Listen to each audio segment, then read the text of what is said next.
Yes, we are live. It's all good in the hood.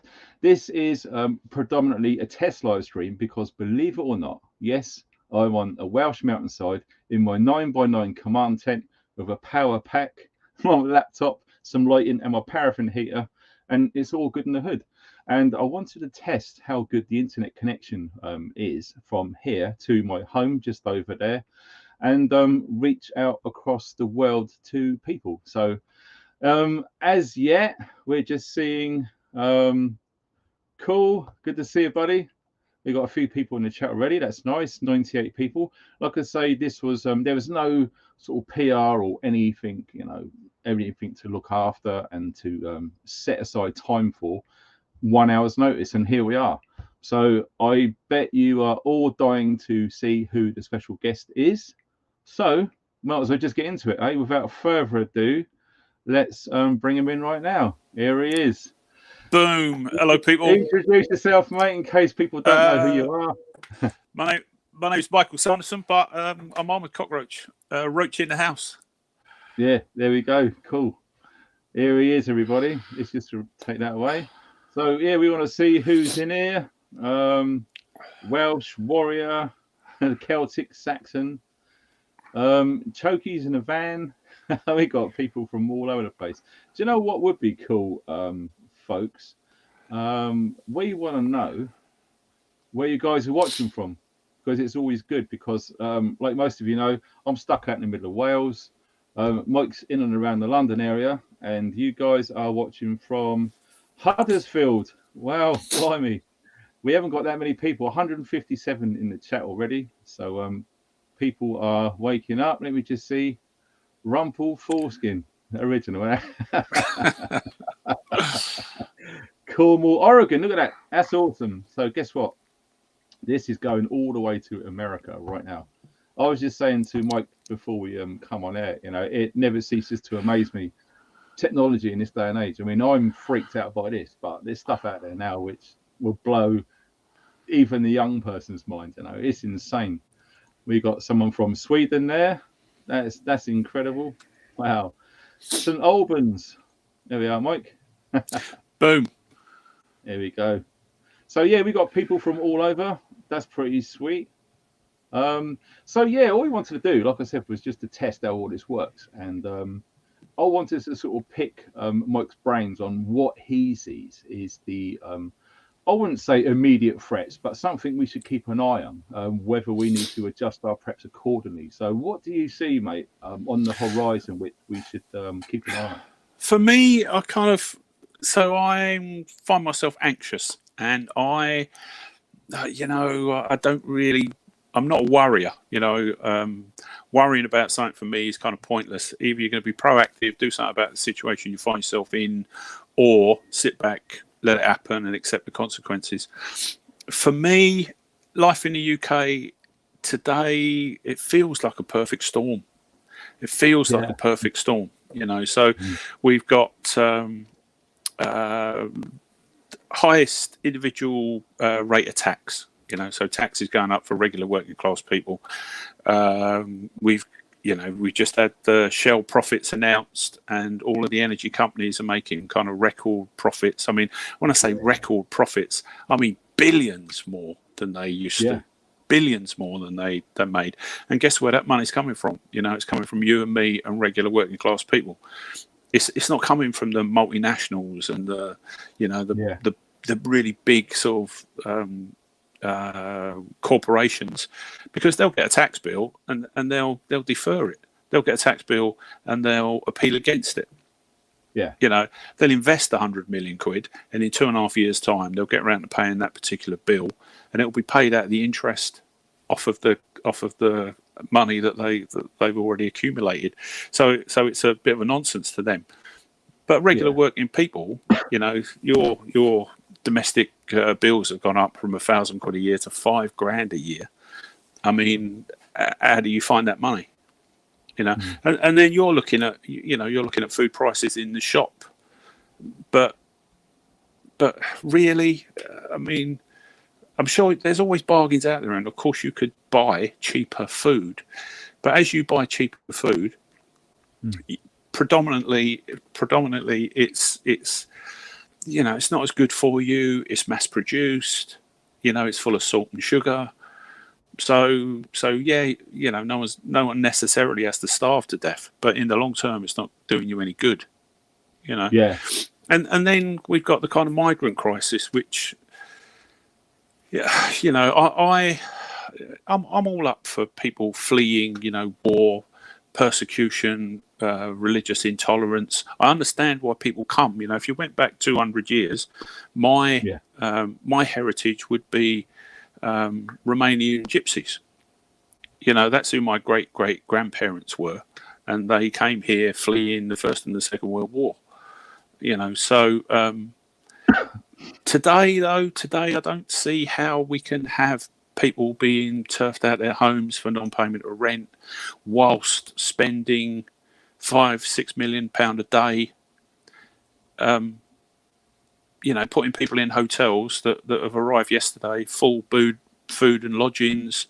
You know, they're getting 160 million quid. They're getting a £40 a week cash card, you know, prepaid card to walk around with. I mean, it's, you know, it just seems like the ultimate Trojan horse to me. You know, if this nation is going to be defeated, this is changing. This is changing us as a nation. Yeah, you know, demographics is I mean, you can go to any of the kind of seaside towns or any of the big places where they're putting these migrant hotels, and society there is changing.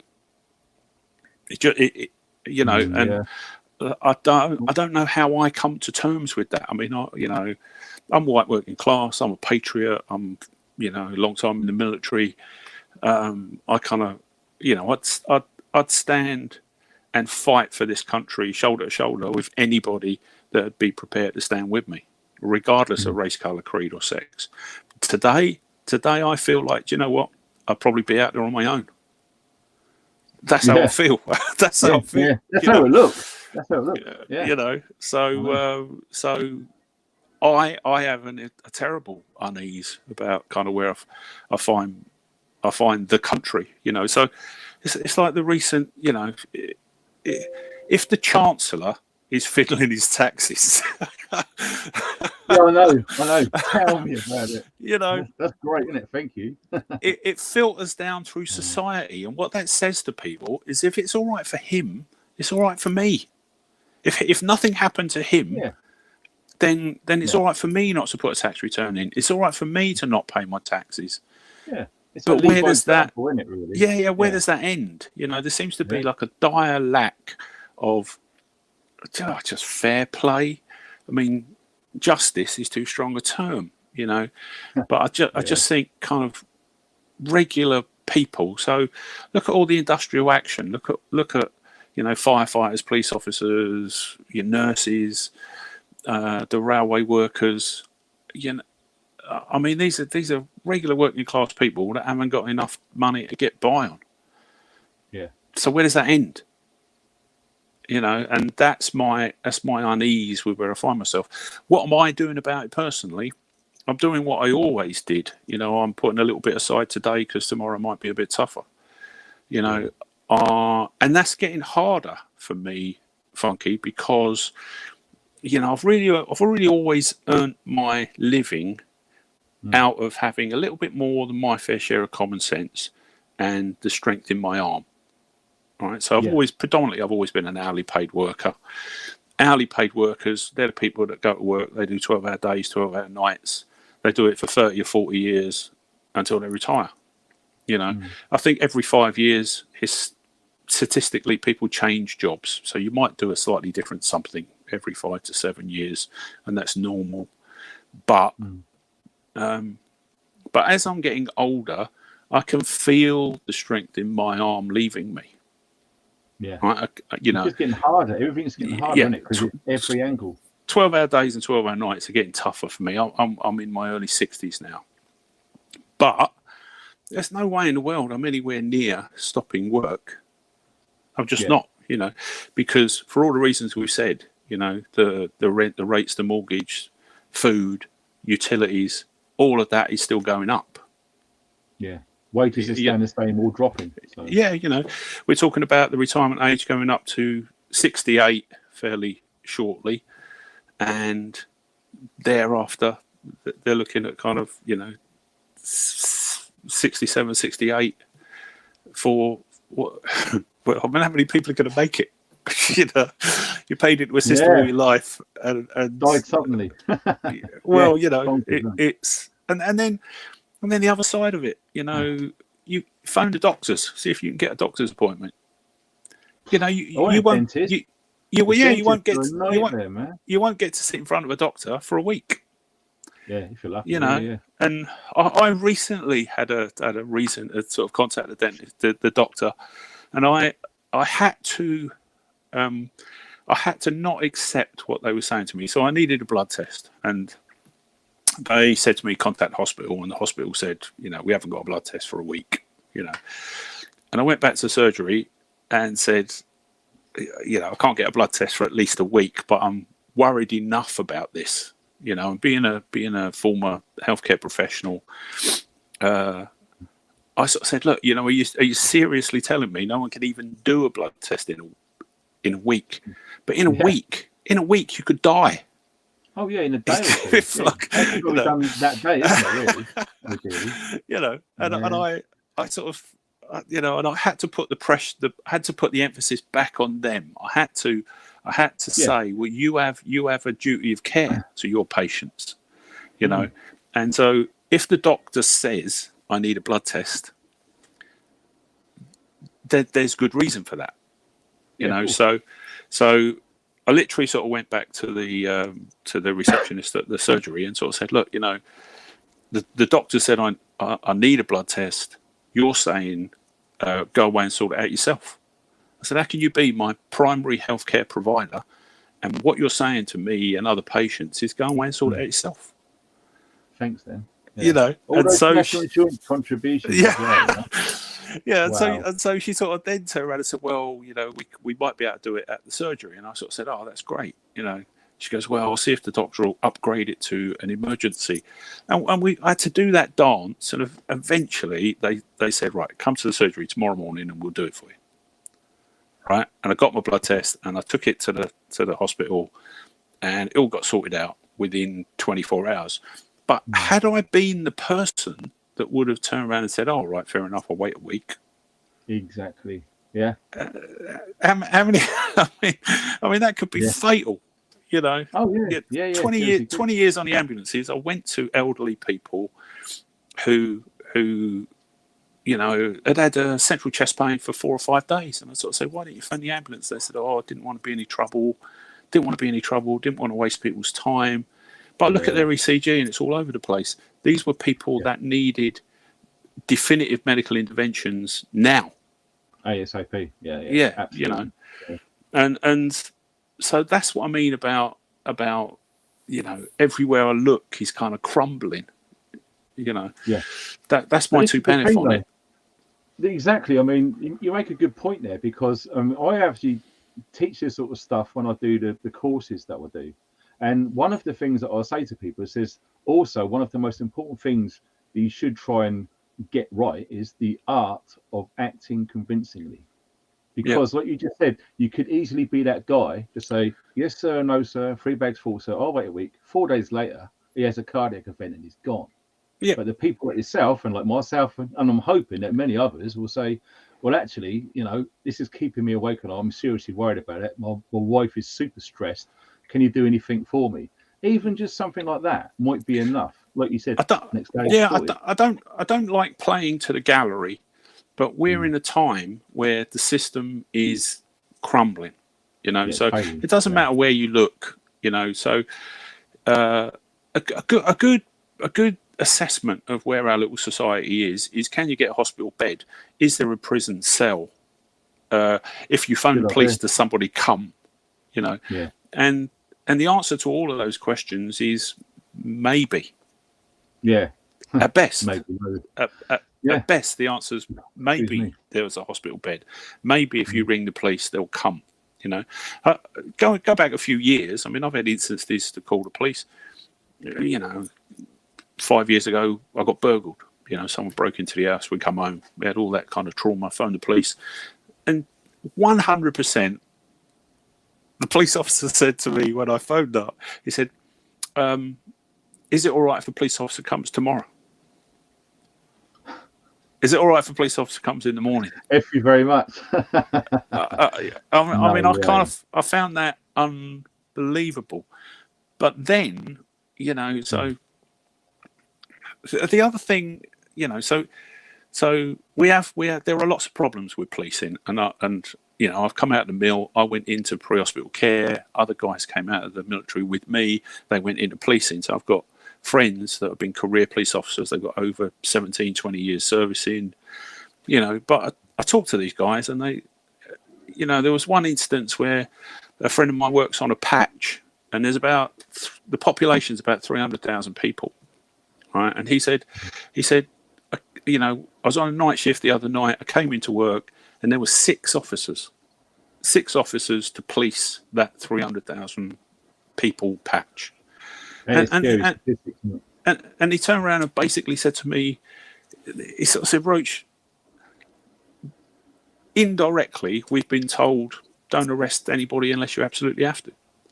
Because if you arrest somebody and you bring them back to the station and you've got to process those people, that takes one or two officers off the road for an hour. Yeah. Well, if there's a major incident, let's say there's a fight in progress in a pub, which isn't unusual, happens every Thursday, Friday, Saturday night.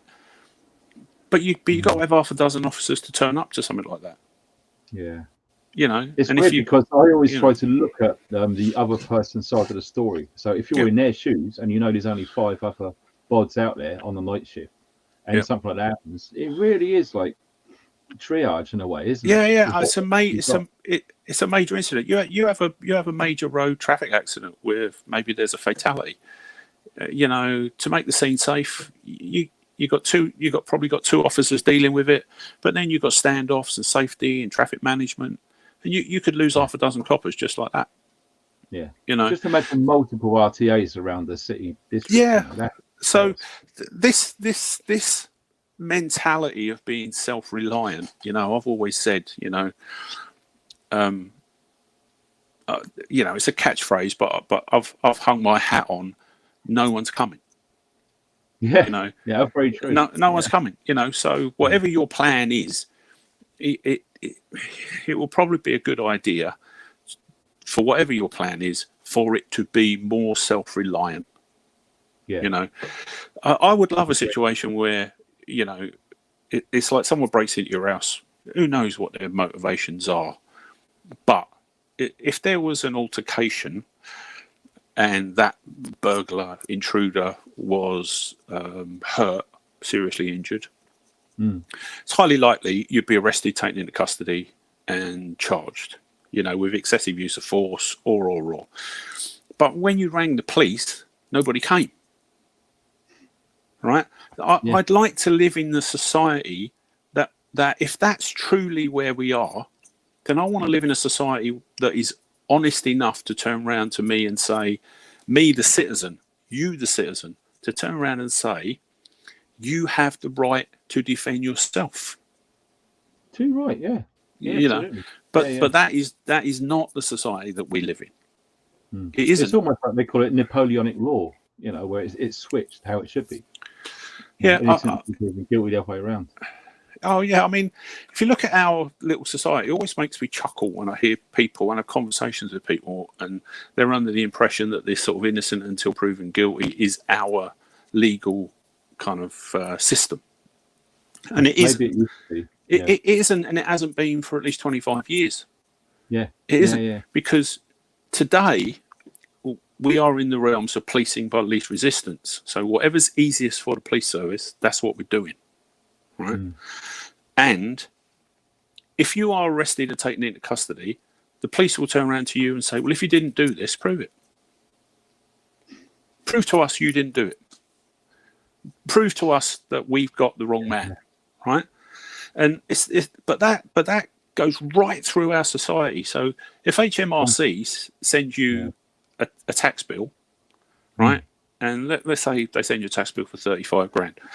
and you say, hang on a minute, I've never earned 35 grand in my life and I don't owe HMRC 35 grand, they will say, oh, okay, well, pay the bill or prove it. So appoint your own solicitors, appoint your own accountants, submit all the paperwork, prove to us you don't owe it. Now, and I've got personal friends that have had this dance with HMRC, taken 2.5 years. It's cost them over 15 grand in court cases, accountants, solicitors. And at the end of that journey, HMRC said, all right, fair enough, you don't owe it.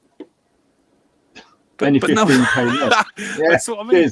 But no one gives you your money back, you know. So that's my.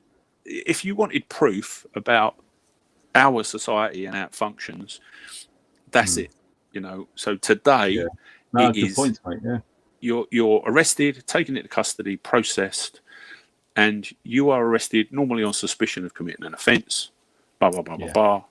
You know, but you will be required to prove your innocence. And the police service have, you know, I've got a really high regard for the police service. I've got lots of friends that come out of the mill and are serving police officers. I look at the police service as the thin blue line between, you know, on the other side of it is anarchy. If that blue line breaks, I don't know where we are. You know, so I've got nothing. I've had this conversation with a few friends in the last 12 months or so, and some of them are like ACAB and all this. And I said, look, listen, I said, just imagine one day there was no police. Right? What do you think would happen? You know, unless you can seriously look after yourself and your family with whatever against whoever, you don't have any chance. I mean, as thin-threaded as they are, and as hard as they're trying to do their job, with hands tied behind their back, with all of these silly little laws that they've got to uphold. You know, it's an impossible job. When I've recently done kind of some TV stuff, I've been on telly a fair bit lately, and I was kind of trying to explain to people that I sort of started an interview by saying, oh, imagine a time where hundreds of people phoned the police and nobody came. And the panel sort of said, well, you know, that couldn't possibly happen.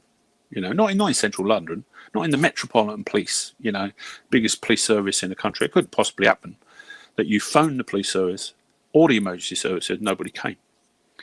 But it did happen. We had the Tottenham riots. You know, Mark Duggan was shot. There were retail stores and shops set on fire. That's when organised crime goes to work. Oh yeah. You know, so we had people we had people looting shops. I mean, I remember the Commissioner of Police turning around and saying, you know, a year afterwards or something like that, his boast was that people had been handed down 1,000 years of custodial sentences. So they found hundreds and hundreds of people that were looting and rioting and, you know, and just out on the rob because of the situation they found themselves. But that was a consequence. What I was saying was, imagine a time where hundreds of people ring the emergency services and nobody comes. But that really did happen. Yeah. You know, and failed, didn't it? Really, to be honest. Yeah, and it's like it's even like COVID. You know, at the time we went through COVID, you know, go home, stay home. And you know, they're sort of giving us these weird and wonderful statistics of like 650,000 people dying, you know. But now, you know, now we look at COVID, when we were all encouraged to go and get the jab, you know, Pfizer and all of the medical opinion was saying this vaccine is 98.6% successful. There were the sort of statistics that we were given.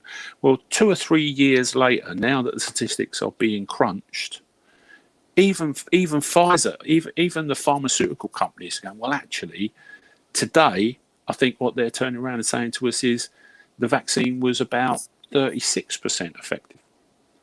36%. And look at their share profits and prices over the last trillions. 2 years. You couldn't count it. Seneca, I know, it's bonkers. So another thing, going back to what you said earlier about like the police and all the rest of it, Well, when I looked into it, I think it was middle of last year. The magistrates' courts in the UK was like Yes. 350,000 cases behind. Yeah. They still got all them to process, and obviously, as time goes on, it almost feels like every week it's getting worse and worse and worse. So Yeah. that's going to be an exponential rise for sure. I see in that. There's a fundamental flaw in our judicial system, and the fundamental flaw is a really simple one. So most working class people don't earn enough to be able to afford good legal representation, right? But they earn too much to get legal aid, right? By design, I guess. Yeah, and you know, it's like it's not accidental. If you want to talk about tax isn't complicated by accident. Tax is complicated because the last thing the state want you to be able to do is to submit an accurate tax return. If they did, tax would be a lot simpler. You know, so tax isn't complicated by accident. Our legal system isn't complicated by accident. The other thing about the judiciary or our little system, and I don't like to stick the boot into something unless I can come up with something better, you know, and I can't in this instance. But you know, I had a case thrown out of court a few years ago, but I had to do the dance. I went to 3 different courts. I had to appoint solicitors at £650 a day. I ended up having to get a barrister at £2,000 a day. And subsequently, the case was thrown out in the end. But when I stood in that courtroom, I was the only person in that room not being paid. Makes you think, doesn't it? Right? Yeah. So where is their urgency to? Because every court that I went to was adjourned. Right? So I got notification of the case from my local court, and then we made no progress. They adjourned it and they sent it back to the original court the offence supposedly happened in, and they had no evidence, no recall, no detail, you know, and it kind of went on like that. And then I went to another court and it was subsequently thrown out and concluded. But I mean, mate, can you imagine being in a business, Funky, where you kind of get paid for being incompetent? So if you went to work and you signed on for 12 hours doing whatever you were doing, and you turn around and you said, do you know what? I can't seem to load this truck on my own. I'll come back tomorrow and I'll try again. Yeah, but you got paid for it. But you got paid, right? Yeah. I mean, that is our judicial system. Everybody in that room is getting paid except you. So where is their sense of urgency to conclude this? If they can turn around and say, do you know what? You know, come back in 3 weeks and we'll have another look at it. But that's like, I'm sort of speechless. I'm genuinely speechless. Well, you know, and they're sleep sound in their beds, aren't they? Yeah, you know. So yeah. And this brings me back to where I started. I'm sorry if I'm droning on everybody, but that's why it feels like a perfect storm to me. I am by nature a positive. I'm always looking for the positive. I'm always half glass full, you know. Yeah. And as I look over my shoulder at where I find myself, I can't see too many positives. I can't see how this beautiful country of mine comes out of this. I can't see how it comes out of it. You know, it's like Ukraine. You know, if that does turn into the Third World War, this country has got hundreds of thousands of people in it that are going to say, do you know what? I'm not going. Yeah. I'm not going. You know what? Dave Oak said that. He famously said once, he said, what would happen to war if no one turned up? But that's all well and good saying that, but until someone's invading you, then what are you going to do? Yeah, so. War happens when humanity fails. War is the worst thing about human beings. You know, one of my best friends was a sergeant major in the Special Air Service, career soldier. We kind of grew up together, and before he went to Afghanistan, we went out. We had a night out, big drink, and we're playing pitch and putt in the garden at 4 o'clock in the morning, and the sun's just coming up. And he said to me, he said, Mick, if there was a war, if there was a conventional war, he said, I'm not sure I'd fight for this country. Wow. And that cut me to the core, you know, because this guy's at the top of his profession, and I mean, wow, I had a lot of trouble with that, you know. I kind of, I don't know what I'm not sure what I'd be fighting for. This is the thing, isn't it? Because it used to be for, you know, good values and stuff and everything else, but if you look how it's gone over, it's just been stolen, as it were, you know. And like the people of this country, they're just literally just not important, you know. And the chances that people used to have to make a good living and have time with their family and stuff, man, that's just melting away like an ice cube in a cup of tea. It's just ridiculous how it is now, and it doesn't seem to be anywhere firm that you can put your foot without something moving underneath. And that does seem to be accelerating from the emails that I'm getting from all over the world, not just the UK. And I'd encourage trouble, and it does seem that it's mostly the Western world that is suffering right now. Like I'd encourage everyone. Friends of mine recently, you know, SHTF, if it happens.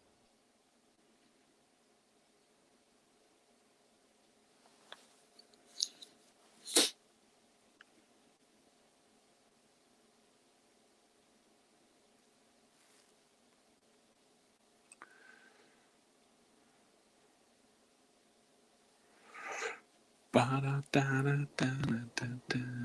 we go. We're back in the room. I don't know what happened there. Yeah, it just went something went wrong. Well, that helps, doesn't it? No, I mean, my 2 pennies to regular people is to be as self-reliant as you can, to put a little bit aside today because tomorrow might be a bit tougher, and that's the truth of it. The time is coming where if you can develop a support network, so that's friends and family, you know, then that's the way to go. You know, exactly, I kind of believe it in my heart, and I think it's more important today than it's ever been. It's ever been in my adult lifetime. You know, and it's weird because when you look at the ideal, and the ideal is never going to be achieved by anyone, even the very wealthy. You know, the ideal would be you'd find a beautiful remote location with a support network, unlimited funds, endless supply of food, a bunker, self-sufficiency, solar panels, all of that. Not many people are going to actually have that. And if they did have that, are they going to have the skills to carry on should all of that just disappear? So that would be the ultimate prepper, and it just does not exist because people just beat themselves up. I haven't got this, I can't do this, but there's always a way. If you can sort of navigate around obstacles and make a way, you'll be fine. Food, water, and somewhere to sleep is what human beings need. So that's what you need. Everything else is a want. So if you want to live in a castle and you want to drive a Ferrari, then roll your sleeves up and go to work, you know. But what you need is food, water, and somewhere to sleep. And that's what your kids need. I've always said to people, look, you know, if probably the biggest threat to working people in this country is long-term unemployment still. You know, so it was a bank holiday weekend. 27,000 people that worked for Woolworths went home for the bank holiday weekend. When they came back on Tuesday, Woolworths was gone. Right? So, and there are countless examples of that. So long-term unemployment is the biggest threat the regular working people face. And I say to people, look, if you got young children and you've got no food in the house, you are instantly in trouble. You're instantly in trouble. Right? If you've got a week's food in your house, so this is buy one get one free. This is putting a little bit aside today. This is good housekeeping. This is buying stuff when it's cheap. You know, that's how you get in front. You don't get in front by spending money you haven't got on things you don't need. You know, and it does take a few months, and it's taken me years to get this buffer. But the point is that once if you've got a week's food in your house, you've got a week to find a job. right? And what that means is what that means is you haven't got to take the first job that you find, because I guarantee the first job you find will be 12-hour days, 12-hour nights on minimum wage, right? And we've both had a little bit of that over our working lives. The trouble with that is once you've got a bad job, for want of a better term, you've got no time to find a better one. You're firefighting. Yeah, you're doing 60-hour weeks. You know, I work in the top end security industry. 84 100-hour weeks are not unusual. You know, and I've done thousands of operational hours for short-term contracts where 100-hour weeks were normal. Right, and it was take it or leave it. It wasn't do 40 hours if you want to have some time with your family. You know, blah blah blah blah blah. It's a 100-hour week. If you want a gig, it's yours. If you don't, step aside. Someone else is in there. Yeah. So that's, you know, so that's kind of what you're up against.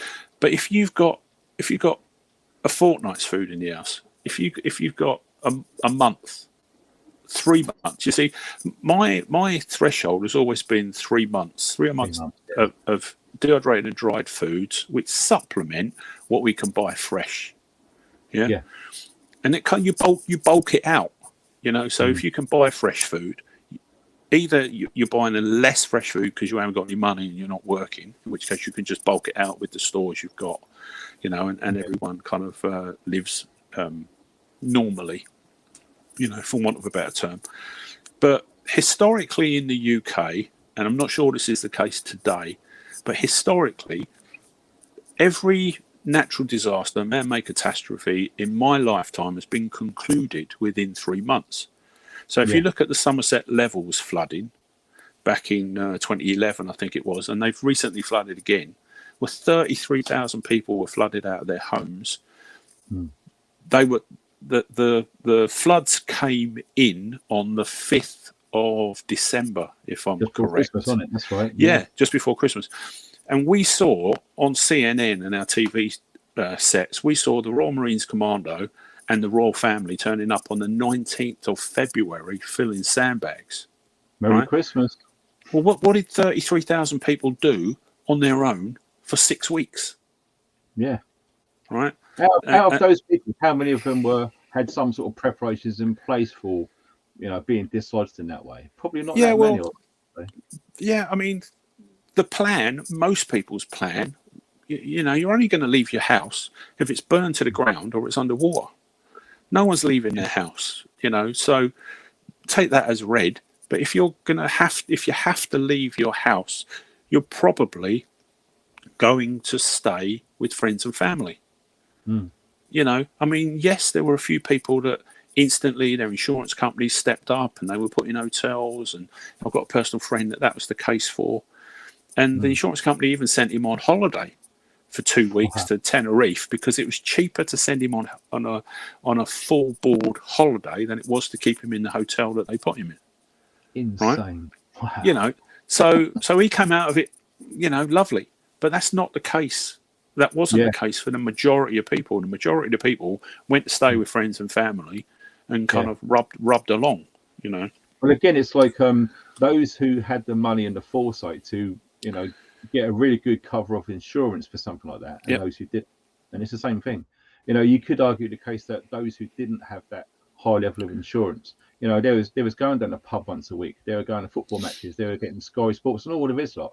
And the people who didn't, who worked and just done stuff, and then they had the money to put to that. There could be all sorts of reasons why and why not. Yeah. I mean, we talk about prepping, and so we're talking about dehydrating and dry foods and putting a little bit aside. But it's probably as easy to prepare for a natural disaster or a man-made catastrophe to know that you've got a substantial sum of money sitting in the bank, and if it all come on top, you and your little family are gone. You could go to another country if you have to. I look after lots of wealthy people. You know, I was looking after the Usmanovs, so our Russian guests, and it all come on top in the UK, and now they're all living in Dubai. These are multi-millionaires. That I don't think they've just literally locked the properties. They've got 24-hour security because the insurance companies insist on it, and they're just gone. You know, so if that's you, you've got the resources, money in the bank, but if something bad happens where you live or to you, you can just walk away and you're fixed. Well, as far as I'm concerned, that's prepping. That's your plan.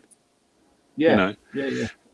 But it's like a military thing. It's like always have a plan B. Always have a cover story. but really, I've always I keep sort of harping back to it like I'm some sort of socialist, and I'm not really. But regular working class people are the people that take the hit hardest, and they take the hit first. Yeah. Right. And they're my people. They're the people that I grew up with. My parents were greengrocers. They're the people that I feel I care the most about. Yeah. You know what? I've often said this to people when we talk about things like this. It's always the way that the people who are paid the least have the biggest heart. When you take someone like in the caring industry, amazing people, and like nurses and stuff. When you look at barristers, they're going to get paid heaps amount of money to get a really high level drug dealer off, knowing that, and he gets paid handsomely for it. So it's mad what's going on, really, isn't it? Yeah, for sure. I don't know how I don't know how the people watching, what they think of Roach kind of. I feel like I'm almost renting, but it's just grumpy old men, mate. Do you remember that on the telly? It's life as I see it, and I'm, and I'm just telling you the truth as I see it. So, like I say, I am glass half full. Anyone knows me, I can find a positive out of almost anything. Yeah. You have to. I think it's healthy. But I look over my shoulder, and these are tough times, and all I can say is we all need to be sort of doubling up on whatever our plan is. I don't know what your plan is, Funky. I don't live in your part of the world. I don't know what your just in time delivery systems are, whether you're going to have food on the shelf. I don't know whether someone in Scotland is going to have going to be able to go to the garage and fill the car up with fuel. But I think there's a lot. I mean, it's good to have an overview, but I think the energy needs to be put into your local environment. So, I agree. my wife surprised the life out of me recently. I think it was during lockdown actually. So there were kind of there were local groups, and when a store, do you remember we had the kind of people running out of toilet rolls and all this sort of stuff, and there'd be a store, that suddenly had loads of toilet rolls, and you could go down there and they were rationed and you could buy a couple, and that local sort of intelligence, I think, is how you keep yourself out of trouble. Yeah, do you know what? That's interesting, because on the live stream, what I've done on Friday night, it's very, very similar, because there's all sorts of predicted analysis and stuff about something happening to the internet this year. Now that is some of it's speculation. It could go down for a period of time and then come back up again, and when it does, it could be completely different, or it could just be such a mass attack on the censorship where you just can't do anything. And what was foretold by someone who looked into this, based on past events and history repeating itself, is he reckons that the UK will be the leaders in the world this year for the use of the printing press.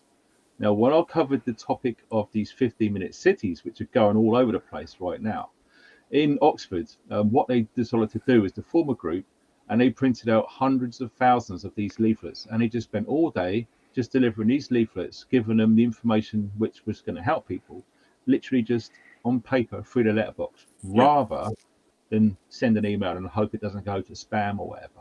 So old school stuff, boots on the ground, pieces of paper, messages, that sort of thing. But like I always say, anything to do with prepping, your immediate concern should be yourself and your family. All of the friends all over the country, that's great, but they've got their own thing to do. So like you said, food, water, somewhere to sleep. You concentrate on them three things for you and your loved ones, and everything else is a bonus. It's designed to make your life a bit more comfortable, but to survive. I agree, they're the three things that you actually need, aren't they? I think lockdown if lockdown wasn't a wake-up call, and I've met a lot of people that have forgotten about lockdown. I've done television interviews, and the person interviewing me didn't even remember lockdown, didn't even remember it. I said, well, hang on a minute, what about the time where we were told to go home and stay there for 3 months? And they go, did that happen? And yeah, it did. Yeah, it really happened, you know. So see, this is the thing, you know, if people don't learn by things that happened in the past, you're never going to fix things in the present and go into the future. Because if you don't learn from the past, you've had it, really. You know, every house in the country is carrying more stores than they were 3 years ago. Whether they're carrying slightly more stores, or whether they're people like us who are committed to long-term emergency planning, it's by the by. But statistically, I would say every house in the country is carrying more food on the shelf in the larder than it did 3 years ago. And I like to think so, yeah. I can't see that as a bad thing. To me, that is just good sense, you know, because all the shortages that we saw during lockdown came from misinformation, really. So I remember a politician coming on national TV and saying everyone's got to go home for a week, right? So the way kind of regular working people are in this country, and predominantly it's the women, the wives and the girlfriends, they'll go, oh wow, if we've all got to go home for a week, we've all got to stay at home for a week, I need an extra week of shopping. So everyone popped out and they bought extra shopping because they got to go home for a week. And no sooner did they do that, and a politician came on and said, no, it's not 1 week, it's 2 weeks. Everyone's got to go home for 2 weeks. And so the old lady sort of turned around and said, oh wow, well, if I've got to go home for 2 weeks, I've got to do a little bit more shopping, right? So they went out and they bought a little bit more shopping. And that you know, the cherry on the top of that particular pie was, I think Michael Gove came on and said, no, you're going to have to go home for 12 weeks. And within 24 hours, every supermarket in the country was empty. Yeah. Because they weren't prepared. Yeah, because it was kind of panic buying, because, you know, because and at that time, Funky, I've said this before to people, well, it doesn't matter what your position on Brexit is, whether you were for it or against it. Brexit saved our nation, right? Because Brexit took 3.5 years, right? And that was 3.5 years of uncertainty, of retailers not knowing if they were going to be able to export goods, not knowing if they were going to be able to import goods, but there would be a tariff on them, not knowing if the EU would even do business with us. Right? So over 3.5 years in this country, retailers started to stockpile product. Right? In that 3 years, the two biggest cold storage facilities, the two biggest companies that are cold storage facilities in this country, and at the time I was working for one of them, a company called Booker's. Booker's, I know.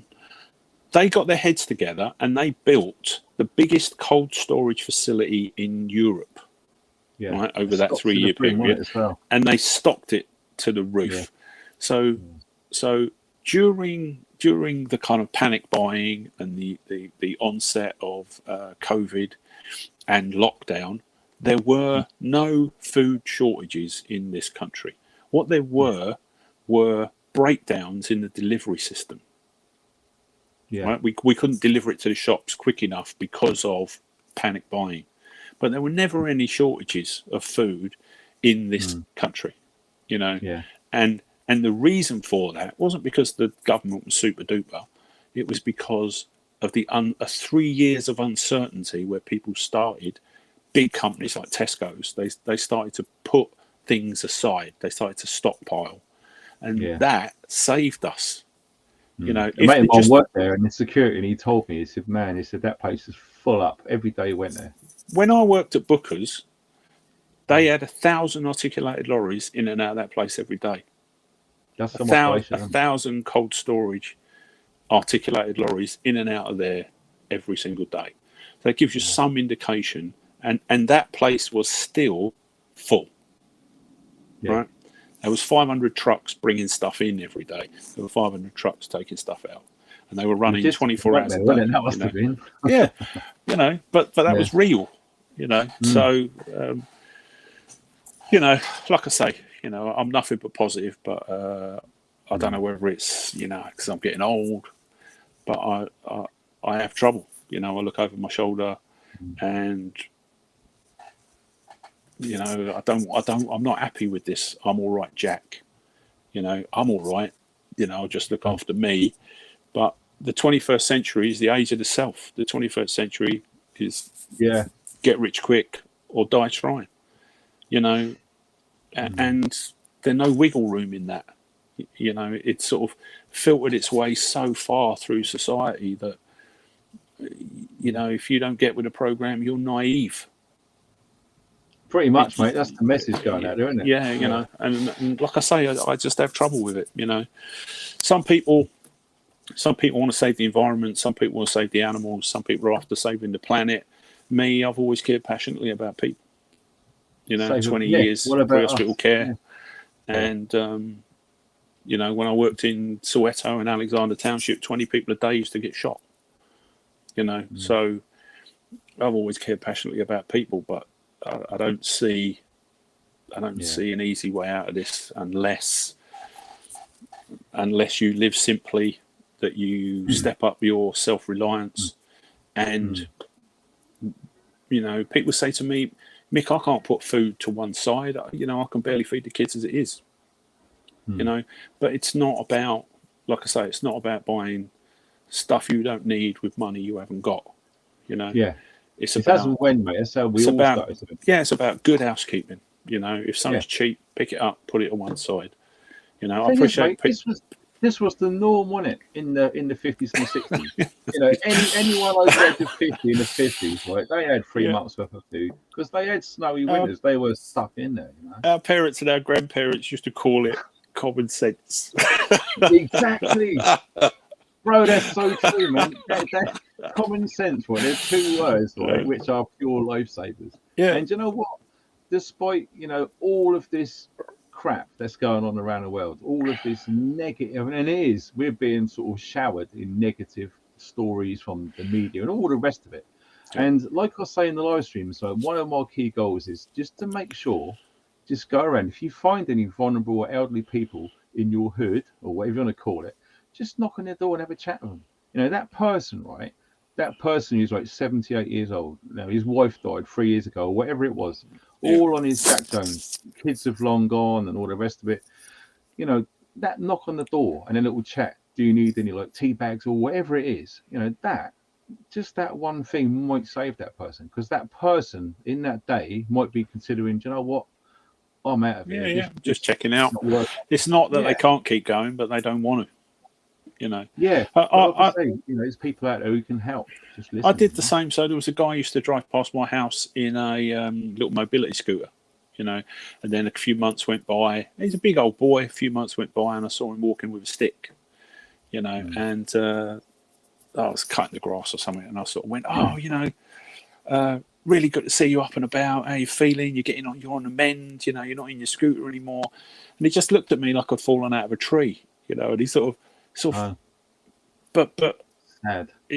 But I'd noticed, and the other thing was just that time of day, just that 5 minutes with someone. If I go out my house and I walk to the local shop, if I pass someone, I say good morning to them, which is unheard of. People look at me like I'm some sort of nutcase.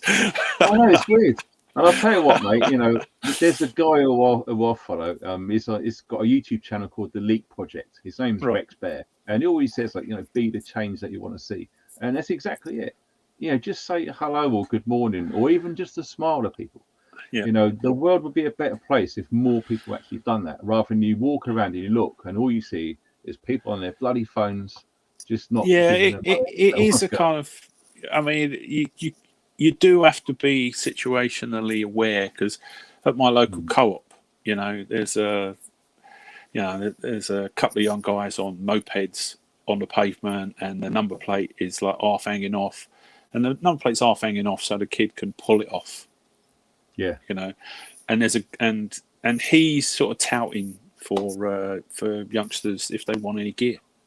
You know, so he's a drug dealer, but he hasn't got any drugs on him. There's a guy in a car parks on the roundabout that's not too far away. The guy in the car's got the gear. You know, but that's the same. That's the same shop that the elderly guy with the walking stick goes into. Easy to targets when you think about it. Yeah. Well, my point is, it's easy to kind of to reach out for people, but we have to bear in mind you've got to treat your environment as a whole. You know, it's very difficult to reach out for someone if that involves you putting your head above the parapet, you setting yourself up as attackable. You know, because as big as I am, you know, I've worked in the security industry. I work in the top end security industry. I'm a big old lump. I'm kind of thanks for that. That's awesome. I wouldn't say I'm fearless, but you know, if there was a bit of rough and tumble, there wouldn't be a winner. Put it that way. You know, but I'm not kidding you. You know, how many instances have we seen where we've got like 50 odd year old adult males that have been stabbed to death by a 14-year-old? Yeah, I'll tell you what though, it's an amazing difference, because where I used to live before I moved out here, you know, I mean, situational awareness seriously needs to be on point there. Okay, but you know, like you say, be under no illusion. We live out here, and we could easily just not lock the house all day and go out for a week and come back, and we're pretty much guaranteed it'll be fine. But you never know. You never know when there's someone who's going to walk into the house. When you actually think about it, you know, there's no one around us when you've been here, and you know, we just make it a rule now that front door is always locked. I talk to my wife and kids, and we don't live in a violent society by any stretch of the imagination. There are always a few chancers around, and some you know, drink and drugs, desperate folk. You know, if you live in a urban area, you know, they're there. But I sort of turn around to my wife and my girls, and I say something, and I say it time and time and time and time again. So we got a nice garden, and in the summer we're in and out of the garden. We got the dog, so you know, if there's anybody there, dog's there. You know, boom, straight away. So if you come near my house, you're met with a German Shepherd looking out the window at 6 feet off the ground, and he's head height, so he's looking you straight in the eye, and he's going berserk. You know, so we're probably not the house that's going to get robbed. You know, although they did watch me, believe it or not, put the dogs in the car, take them out, and that's when they burgled the house. But that's another story. But what I will say, what I constantly say to my wife and my girls is, if you leave that door open, if you leave the back door open, if you don't, so I'll put the mortise on the front door when we go to bed at night. Right? I say to them, if you don't lock that door, it is only a matter of time until somebody walks through it. Yeah, statistically, right? yeah, and that's it. So, you know, that's not doom and gloom. That is situational awareness. Yeah. If you leave that back door open, it is only a matter of time before somebody walks through it. And when they do, then what? Yeah. And also it's insurance as well, isn't it? If something happens and your door wasn't locked and it's provable. If they walk through that door and there's someone there, it's highly likely they'd just turn around and jump over the fence and gone. Yeah. But what if they don't? And who on earth would want to go there? You know? We've seen a lot of like incidences, let's say, in the security industry. I mean, I've seen a few myself in the short time that I was in it. Now, a key thing which some of the things I do go into, but not in great depth because there isn't the time and the courses I do, is the situational awareness thing. Now, seriously, people need to look into that, especially if you're in an urban environment. Because let me tell you this, the times that we're in now and we're moving into, you know, there's going to be more and more desperate people. And you know yourself, you'll tell everyone this. When people are desperate, they do desperate things. Yeah, If you're not on point, you're going to fall out of it. You know? So I work in the top end security industry, right? So I've looked after the Saudi royal family. Christmas before last, I was at Rod Stewart's place. Thanks for that, sir. Awesome. Someone just donated. That's amazing. Thank you, dude. I spent 9 months all over the country with Nigel Farage when he was leader of UKIP, and that was the toughest gig on the circuit. So if anyone's going to get a knife stuck in them, it's probably going to be Nigel. He was a target, wasn't he, at that point? You know, I had 200 people at a venue that wanted a selfie with Nigel like they were meeting Jesus. And when we took him outside of that venue, there were 200 people wanting to kill him. Right? So that was the toughest gig on the circuit, and that's what I've done. But I've always studied the psychology of the fight. Right, and this is the base. This is your situational awareness explained. But human beings have been fighting each other ever since we could stand up straight. Right, so there's nothing new in the attack. Right, there's nothing new in the attack. The thing that people need to realize, or once it's explained to you, the amount of people that go, "Wow, yeah, of course." Right. So the first thing is, there will always be an interview, right?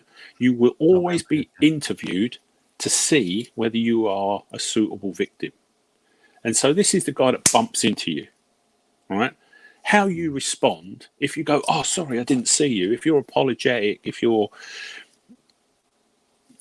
weak, right? If you're on a defensive. Yeah, you know, so suddenly what you've just done is you just passed the interview. You are weak, you are apologetic, and you are probably not the type of person that is going to fight back. Yeah. Right? Yeah. So instantly you've passed the interview. The next thing you need to know is that your attacker knows the ground. They chose the spot. You are on the X. You are exactly where they wanted you. They know how they're going to get in. They know how they're going to get out. Right? In their head, they know exactly how the attack's going to go. I'm going to grab hold of you. I'm going to use guttural, visceral violence. You're going to feel my spittle on your face as I shout at you. I'm going to use offensive terms. Right? Give me your money. I'm going to cut you. Right? In their head, they know exactly how it's going to go. You are going to hand over your phone, your wallet, whatever it is. They are going to turn and they are going to exit that spot because they know the ground. They know how they're going to get out. They know where they're going to go afterwards. Right? Yeah. What you have to do, and again, this is purely psychology, is to get that individual to reassess. Yeah. Right? So they attack you. You step back. You put your hands up. Right? You need to speak forcefully, but you don't want a confrontation, right? So you put your hands up, you increase the distance between you. Human beings communicate at 2'6", right? 2'6" is where you can get hit, where you can get stabbed, right? Yeah. As soon as your hands go up, this is your, what we call it, the fence, right? And you step back to at least 3'6". That means you can't get hit and you can't get stabbed unless they move forward. Yeah. Right? So you increase the distance between you. You put your hands up, and with a firm, slightly louder voice, you're going to say something like, "What's wrong with you? Stop." Right? And in that moment, what you're after is reassess. Yeah. And they're looking at what... tennis is back into their... Yeah.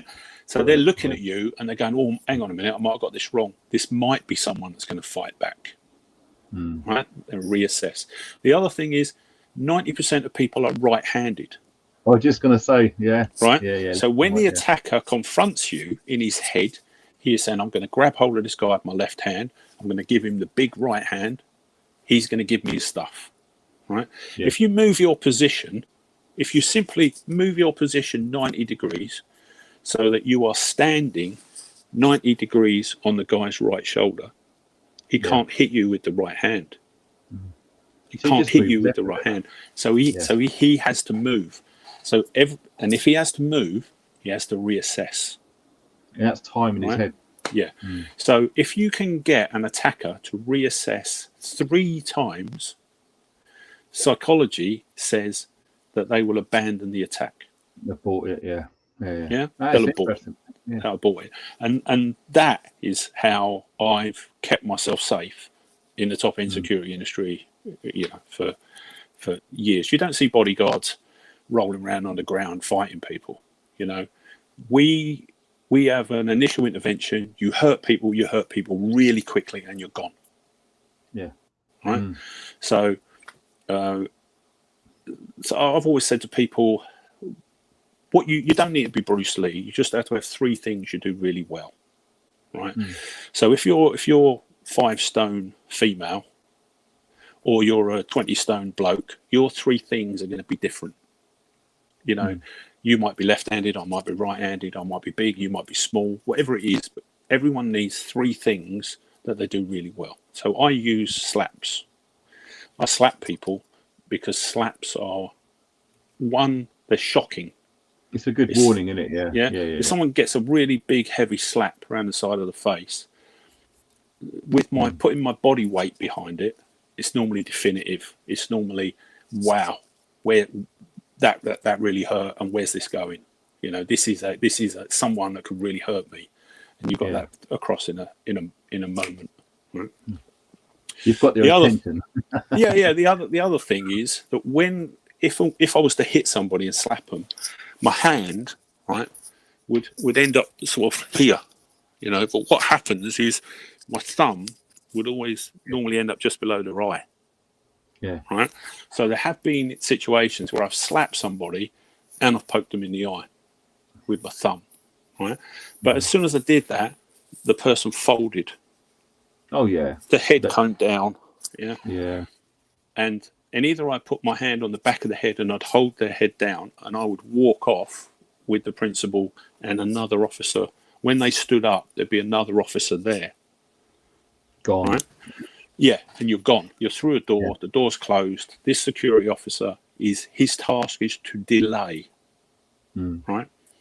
So when the guy pops up, the new security officer says, "Oh, you're all right. What happened? You okay?" And the guy said, "Oh, that bloke hit me." And the new security guy goes, "What bloke? Where is he?" And of course, he's gone. Yeah. Right. So right. that's how bodyguards, that's how close protection works, and there's it's a lot more complicated than that, but there's an awful lot of psychology involved in it, and you'll never see a situation. I can't. I've been in it a long time. You've got massive hands, mate. You're either a size 10 or a size 9. Trust me, this guy. I've never known of anyone rolling around in the street, suited and booted. Oh, wow. Having to. Thanks for that, brother. That's just God. Yeah, I've never known anyone rolling around in the street, suited and booted. I used to buy what I call fighting suits. So there was a suit that looked sharp enough, but if I did end up having some rough and tumble, it wasn't £1,000 suit. Yeah, for sure. And another thing as well, it's a very, very good point, because you are going out in an urban environment. Just say, for argument's sake, it's a night time, you've a few friends. The stuff that you wear, can you run in them shoes? Are those trousers not too tight where you can move around easier? Yeah. Okay. Do you remember when we went out to the pub, when we went onto the TV that time? Down my neck of the woods. Went straight in there, and it's in us. You find a spot, somewhere where there's nothing behind you. Okay, so you're up against them, so no one can come from behind you. You can control you're talking about controlling your environment. You're talking about no one. Absolutely, So you see people coming and going. You've got your back up against something. No one's going to sneak up behind you. You're in a controlled environment. The other thing is what we call use of local environment. So to arm yourself, with almost anything nowadays is a kind of criminal offence. But when if I walk in a pub, everything is use of local environment. Yes. Yeah. If I'm in 100%. trouble, what I tend to do is I tend to dip my knees. I tend to make myself look physically a bit smaller. I put my hands out. I start walking backwards, but I like to position myself in a doorway. Yeah, I remember you saying. Yeah. That's where I like to fight. That's one of my three things. So if there are 2 or 3 guys, so I would say that this is an almost guaranteed. There will always be more than one intruder, and they're always armed. Right? Fact. Yeah. If you think anything less in my game, that's going to end badly for you. So, if there is somebody that is combative, argumentative, I'm dealing with that. But I'm looking for his mate. I'm looking for the person trying to outflank me, get around behind me, blah blah blah blah. Yeah. So I like to sort of back myself up into a doorway, and then, and then all I do is it's very difficult to have big haymakers, kind of big blows that are going to knock you out in a confined space, right? You can use that confined space as well to your advantage, can't you? Yeah. So B, what I like to do is I like to attach with people. So maybe a punch. There's no style of fighting that involves not getting hit. So when I train, the first 10 minutes of my training session is being hit. So I wear, maybe boxing gloves, sometimes a head guard, and I cover up, and the other guy hits me, and then I hit him. Right? What that teaches you is being hit doesn't mean you're beaten. Doesn't mean you're, So, but you have to be accustomed to it, because if you're not, when people get hit, they go into freeze.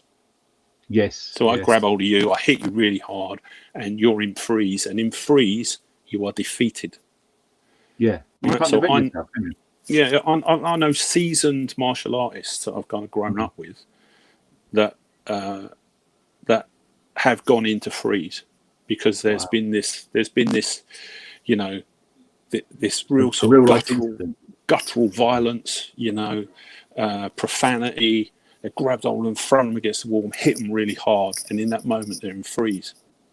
Right? Despite all the skills that they got, and it's too late. The thing about martial arts is that rarely do they train with full power. You're always pulling your punches. You're always not allowed to definitively hurt the opponent. Yeah, and there are rules. There are people that can say stop, go, break. Blah blah blah. Yeah, and so that is martial arts. Whereas fighting and combat isn't. There are no rules. There's no rules. No one's going to stop. So if I'm going to hit somebody, I had this conversation. I've got, my youngest son's a police trainer, and I was having a conversation with him, and he was saying to me, Dad, what power would you hit someone with? And I'd say, son, I'd hit somebody full power, first time. And he was saying, oh, but he said, so if you hit someone with 30% power, right, and you leave a mark, but that's not definitive, and they come back, and then you have to hit them again, but this time you hit them with 60% power, but that doesn't work, and they come back again, and the next time you hit them with 90% power, right? Well, if and when that goes to court, that individual's got multiple injuries. True. Right? That looks like a sustained attack. If you hit someone once, that is reasonable and appropriate. I was attacked. I defended myself. I hit him once. Yeah. Right. That was it. No, that's a good point. Yeah. So it's the same with police using batons and CS and stuff like that. So if you are hit several times by a police officer, it looks more like an uncontrolled attack. Whereas if you're hit once and it's definitive, that looks like self-defense, reasonable and appropriate force. No, that's really true. And do you know what interesting? We touched on earlier when you said the psychology of the attack. Yep. Now, I don't know if you've read the book, The Art of War, but in that book, when you sort of think about the tactics in that book and some of the ideas in that book, you can absolutely use that for defensive purposes, i.e., like you say, someone's coming at you and they're giving it large, they're shouting, they're aggressive, and all the rest of it. And you think to yourself, if I appear weak to that person, he thinks or she thinks got the Yep. upper hand. Straight away, they're off kilter. So you're getting smaller, you're getting quieter, and please don't hurt me. And then, like you say, you can move, i.e., out of the light into somewhere dark. Yep. And all of a sudden, that instant, loud, fast, crazy attacks will absolutely throw most people off guard. Yeah. So go back a few years ago. I was on a security detail with Tamara Eccleston. She got house burgled in Knightsbridge, and we had close protection officers walking up and down the street because the moped crime was rife. Right, people were coming home to their big houses in their Bentleys and their Porsches and Aston Martins. Two motorcycles would turn up, 3 blokes. They jump off. 2 of them would have big machetes. Give me your phone, your car keys, your watch, or I'm going to cut you. You know, they'd hand over this stuff. The kid, one of them would jump in a Bentley, 400k Bentley, with the guy's watch, phone, car keys. And that's a very nice night's work for someone. That's 400k, you know, and it's taken you 90 seconds to rob someone. Yeah, so I was part of a detail, and we were basically walking up down this very long street, about 300 yards long, just trying to look like we belong there. So I'm there in my barber jacket, my flat cap, and my silk scarf, and we've got security dog handlers in covert vehicles at each end of the road. So if anything happens, I press the button, and the dog handlers come down from each end of the road, and we conclude the attack. Yeah. And sure enough, you know, guy turns up in a moped, parks between a couple of 4x4s, and I was thinking maybe he's lost. You know, he came in through a no entry sign, but it wasn't unusual because we'd had food delivered. We'd had half a dozen food deliveries by 8 o'clock. It was like just before 8 o'clock. So I thought, you know what, I'll go over there. And I just walked down the side of his van, and sure enough, kid pulls out a big machete out of a rucksack on his back. His moped's there, and it's still going, right? And he set about robbing me, you know. And he said, you know, give me your watch, your phone, give me your wallet. And I put my hands out, and I dipped my knees, and I'm going, like, all right, calm down. So I'm not going to get stabbed or cut up for a phone. So you can have it. You can have whatever you want, you know. And with that, I got my wallet out of my pocket, put my phone on top of it, right? And he said, give me your watch. So I didn't hand the stuff over. I started to take my watch off, right? And I got a pile of stuff in my hand, and I'm holding it, and I'm reaching out to him, but I've got my left leg forward and my knee bent, right? I put everything in my left hand, and I'm reaching towards him, right? Yeah. I can see where this is going. You didn't accidentally drop it, did you, sir? As soon as he reached out to take it out of my hand, a moment before, I dropped it. All right. I knew it. And I just slid my left foot back about 6 to 8 inches. But now actually I'm in a fighting stance. My left foot is forward. I'm on balance. My hands are up. Right. And he bent down to pick the wallet up. And when he did, my right foot was already back. So full power just kicked him right in the face, and my toe went underneath the chin of his helmet. Oh, no. You know, and he went about 10 or 12 feet backwards. I started jumping on him, and that was the end of that. You know. Yeah. And about 15 minutes later, the cops turned up. You make yourself smaller. He thought, he thought as soon as I started to role play, he thought, you know, I'm going to rob this geezer. He's going to give me his stuff. This is going to be all right. I'm going to be out of here in a minute. You know, this is all good. Yeah. I'm getting overconfident. I don't need to cut this guy. I don't need to stab this guy because he's going to give me his shit. Yeah. And so in his head, it was already done. He was already riding away, you know. Yeah. But actually, I was just trying to create that moment. Yeah. And remember I said 3 things you do really well. Again, you know, that bringing people into a controlled environment, maybe in a doorway, you know, maybe to get them off balance, I'm kneeling down, whatever it takes.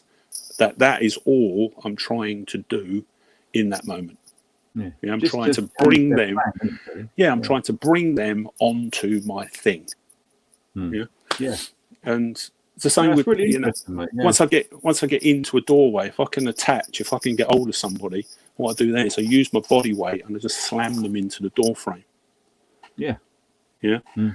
So no one's coming up behind me, and no one can come to assist that guy because he's between me and them. Yeah. And all I'm going to do is I'm just going to slam him into the doorway until he goes weak.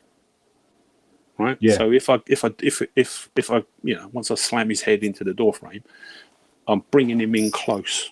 When I've got him close, I can feel whether he's still strong, whether he's still combative. Yeah, you're making them more knackered, aren't you? Soften them up a bit. The other thing is that we've all heard of instances where someone has been punched. So we see heavyweight boxers get in a boxing ring and knock 9 bells out of each other, and rarely, if ever, do they die. Right? Yeah. So being hit full power, rarely, if ever, will kill someone.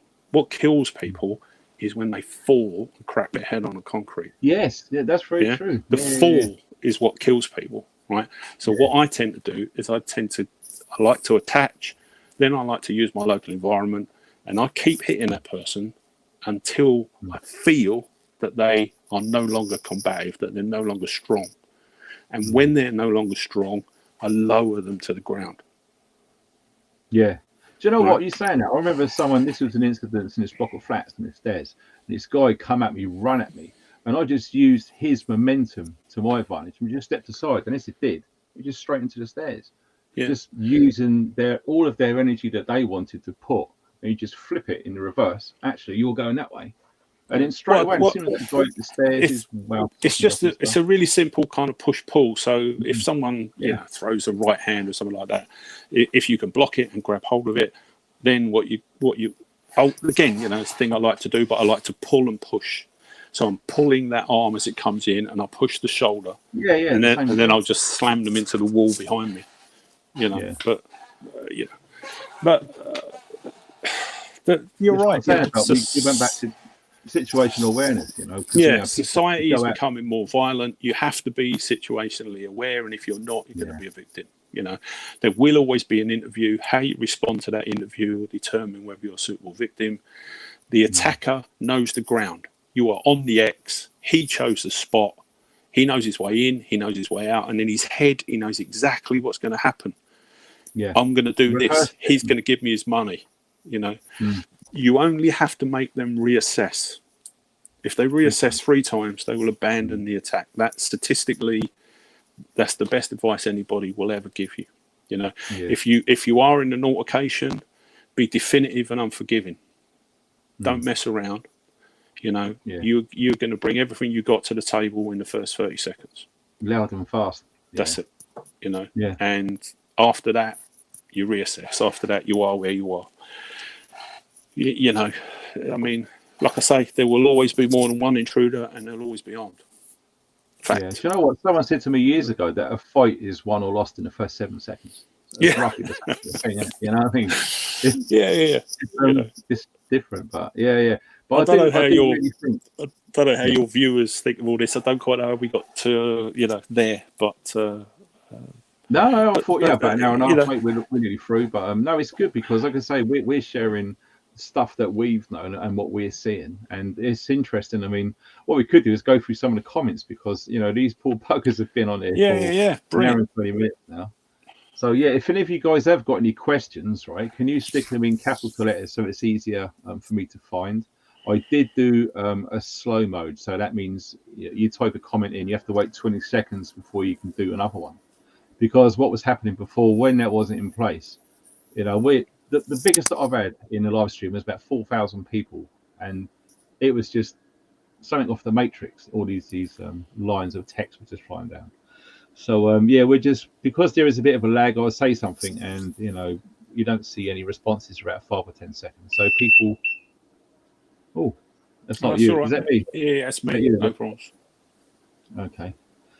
So it'd be interesting to see.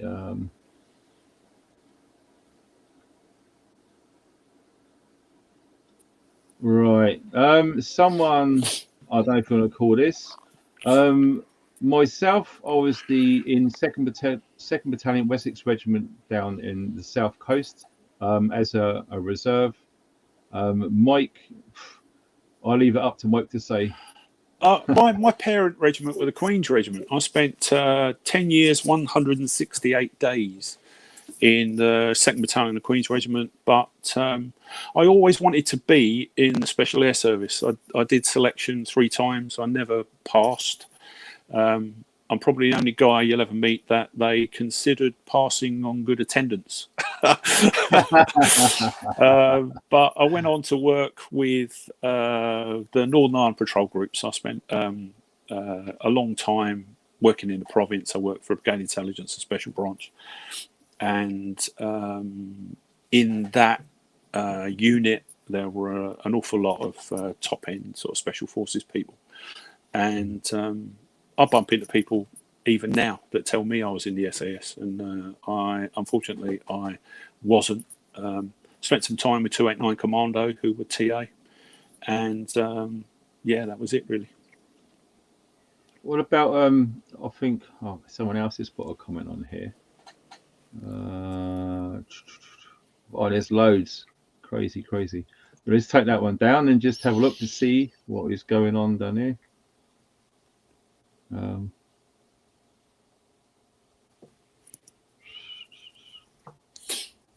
Someone said you might have been at HMS Sultan. Well, do you remember you said about that guy who pulled up near where you was living in a white van and asked you where I was? Yeah, it's quite a funny story. I was just driving, and this guy in a white transit van started following me, and I thought, maybe I'll cut him up at the roundabout, or so I pull into the co-op, and I was thinking, right, loads of CCTV. So I get out of the my old sort of Adventure Overland Land Rover, and this guy come running up to me. He's about 6'4", like bald head, covered in tattoos, and he come running up to me. I'm just about to sort of position myself to give him the big one, and he goes, he goes, "You're Roach," and I went, yeah, I'm Roach, and he goes, "Where's Funky?"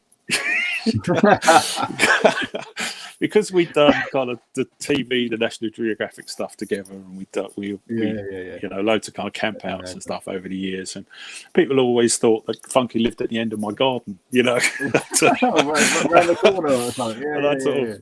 I said to this guy, I haven't seen Funky in 4 months. He lives in Portsmouth, and we were in Hertfordshire or wherever it was, But people associate the pair of us always being together. Yeah, it's just, I suppose we are in spirit, mate. But it's got here. Do you think they're going to try and push lockdown again? Interesting question. I think they probably would, based on the amount of money that they got from the combatants against the issue.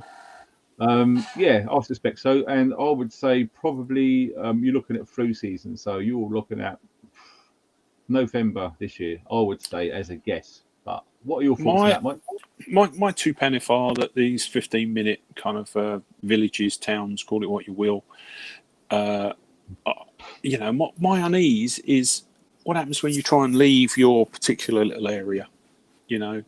Is that going to be your lockdown? Sadiq Khan's pushing the ultra low emission zone out to the A406, and it's a massive area. Affects probably 6 million people live in that area in central London. What that means is, and I've had a little taste of it. I had clients that lived within there, and I'm going to work, and I'm having to pay £12.50 to go in, but I'm finishing work after midnight, and I'm having to pay £12.50 to come out. Right, so it wasn't £12.50; it was £25 a day. Right, £25 a day for let's say you work 5 days a week.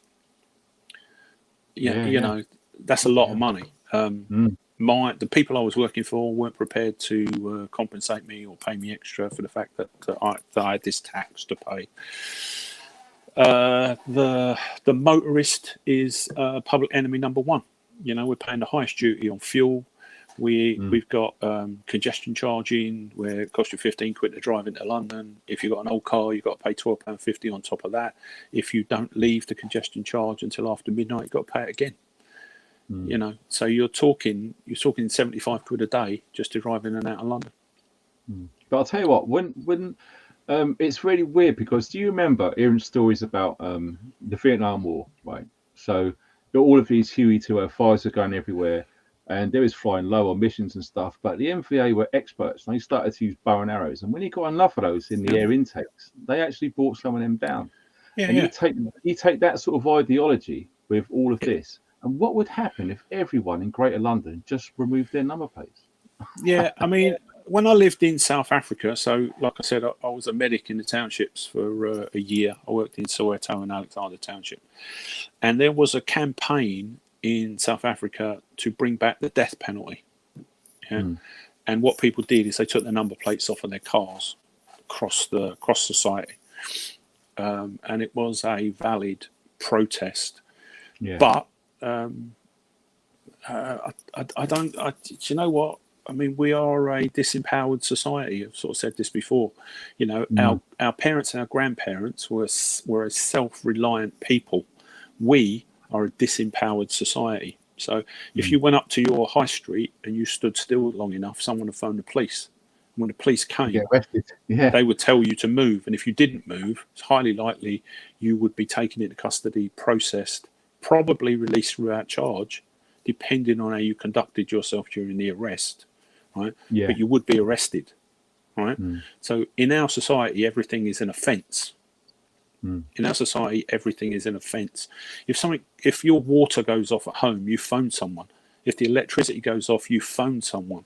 You have no responsibility for yourself, and that is not accidental. So our grandparents were a self-reliant people. We are a disempowered society. Marches against the Gulf War. I remember 1 million people on a march, protesting against Gulf War I. So we do like a march. People do stand up and be counted, but we're not the people to do that every day. So if you look at human rights, the difficulties in Hong Kong and China and all that at the moment, where you have civil unrest, people protesting, yada yada yada.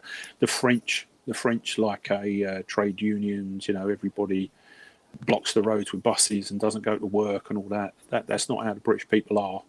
I don't see us taking on the establishment, the system. Yes, we'll have big marches and we'll have big flashes, but you know what? Our politicians know these people are going home.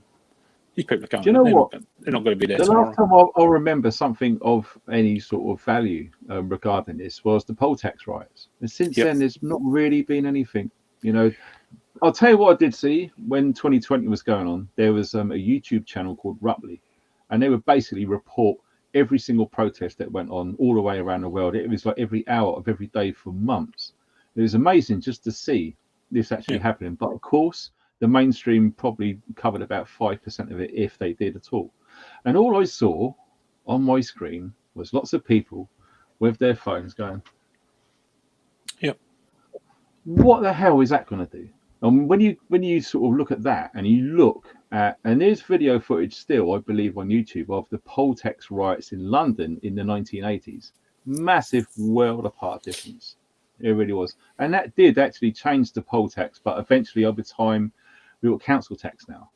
But I think all that sort of situation will do was buy you time. And I think if you carried on pushing the way that those poll tax riots did, eventually they're going to be at a loss and have to think of something else or stop it altogether. But all the time that UK citizens are being pushed and they're not pushing back, they're just literally just going to just keep pushing all the way until like I say, we do historically like a protest and a march and all the rest of it, but you're talking about day after day after day after day, and that's not us as a nation, as a society. We'll have a big push. The government will turn around and say, look, there's going to be protests Friday, Saturday, Sunday. We're going to have thousands of police. There's going to be damage. But you know what? Tuesday, all these people are back to work and we can forget about it. I was going to say, they'll be back to work. Yeah. And that's us, civil unrest, I don't see it in our nation. I think we are a disempowered society, you know. Yeah. And then, I mean, you look at, I think Hogan Howe was the police commissioner during the Tottenham riots. Yes. You know, yes. and he stood up and he said, well, you know, this happened and there was civil unrest. And it was supposed to be about black civil rights. It wasn't, you know, there was a lot more going on at that particular time. And, you know, Mark Duggan, in my opinion, was a career criminal. He was arrested or killed or whatever by the police. And the black community stood up as this was a sort of an unjust murder by the police service. And you know what? Maybe it was, maybe it wasn't. What happened prior to the Tottenham riots was people's benefits had been cut. We had the MPs expensive scandal, where you had MPs claiming hundreds of thousands of pounds of expenses that they weren't entitled to. There was a lot of pressure around them, wasn't there? Offset against people that were really struggling, working class people that were really struggling. So, you know, the 26-year-old kid goes home to the 50-year-old dad who's been laid off, who's been just about getting by on benefit, but here his benefit is cut, and the 26-year-old kid says, "I don't want to end up like my dad." You know, my dad's on his arse. He's worked all his life. This system isn't working for me. So that was the civil unrest. You know, Mark Duggan was the catalyst. He was the spark. Yeah. You know, of a very difficult time. You know, give me 1 second, mate. Yeah, no problem, mate. Yes, hiya. So yes, interesting. What's been going on out there, and like you said about like the lockdowns and all of that sort of stuff. It really, really is difficult. I mean, someone asked me the same question. What was it in 2020, and coming up towards Christmas, and I said, yeah, I think there will be, but obviously there wasn't. So it's very, very hard to sort of predict. But I think Mike makes an excellent sort of point there, where you might not need to be put in your homes, but the emphasis on upping the tracking and the tracing and the conditions, etc. You know, that could be, like Mike said, which is be our new lockdown. So here's Mike back in the room now. And apologies, it's people. a modern way of doing it, mate, isn't it? It's a modern way of doing it, like you said. Yeah, so all that will happen is they'll create the environment for regular working class people to not go out of their 15-minute village or city or whatever we're calling it. You know, you won't. I mean, the thing about the motor car, with all of the bad things, it gave working class people freedom. If you didn't have any money, So when I was growing up, my dad didn't own a car. Born 1920, he was a greengrocer. We had a van. Twice a year, we used to put the 3-piece suite in the back of the van. We'd go to the seaside. Right. Oh, beautiful, mate. Beautiful. Right. And that was our holiday. And like my dad would have a week off, and we go to Brighton one day, and we go to Southend the next, and we might have a day at home, and then we go and see maybe aunties or friends or relatives, and that was our holiday. And the freedom of the motor car, it is that for working class people. You know, you could be completely, you can be out of work, you can not have any money, but you know what? If you can throw the kids in the car and take them to the seaside and have a walk round, you know, buy fish and chips, get the kids some sweets, remove yourself from that environment. Yes, exactly. That is the freedom. Well, with all the congestion charging, with the ultra low emission zones, the motorist is public enemy number one. But with the motor car, you know, I mean, goes your liberty. I would love a day of action by tradesmen on public transport, right? Because the assumption is everyone can use public transport. So I'd love every bus stop that a bus stopped at, there was a tradesman there with like 6 toolboxes, 3 sheets of 6x4 plywood, you know, 6 tubes of 3 metre long 15mm pipe for a plumber, and just go one stop. And so load all this stuff on the bus and then go one stop and unload it, and another tradesman gets on. But the other thing is that if there isn't an exemption for tradespeople, you will be living in a place where tradesmen say, we don't go there. Yeah. Yeah. Everything I all right at can't. your end, mate? Yeah. Yeah. I can't repair your washing machine because we don't go there. Because it costs too That's much. going to be a big Because thing. Yeah. That's yeah, not talked to it, is it? and And do you know where all this is going? I remember that's the reading truth a of it. report. It is, yeah, absolutely the truth of it. And I remember looking into this, I don't know, about 5 or 6 live streams ago, maybe more. And they said, like, in 2028 in Wales, there will be a cease of private vehicle ownership.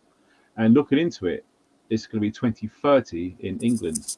Okay, so what they're trying to do is to make it so difficult and expensive to enjoy the privilege of having a motor vehicle. Yeah, That you just won't be able to afford the wealthy will be the only people that will be able to afford to have I agree. motor vehicles. Mm. I mean, even electric vehicles. Electric vehicles are such a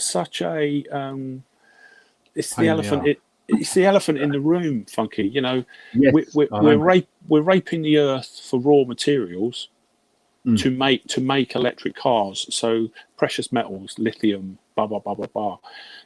It takes something like 900 barrels of crude oil to make one electric car, because the digging material, the everything that's involved in it to produce the mining, all of the vehicles that we use to mine these precious metals run on diesel. Mm. Hundreds of do you know what would be interesting? hundreds of tons, and then we make the vehicle, and what do? We put it on an oil tanker and we ship it to the other side of the world. Well, oil tankers burn 15 gallons of diesel a minute. Yeah, I know. And it's weird because can you imagine, right?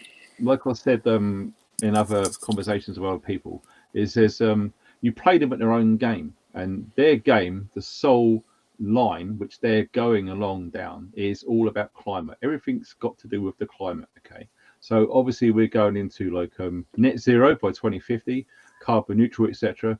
I want to know how much carbon it costs to produce an electric vehicle. Can you imagine that data being put out there? Yeah, And can you imagine if it's higher than the standard diesel vehicle?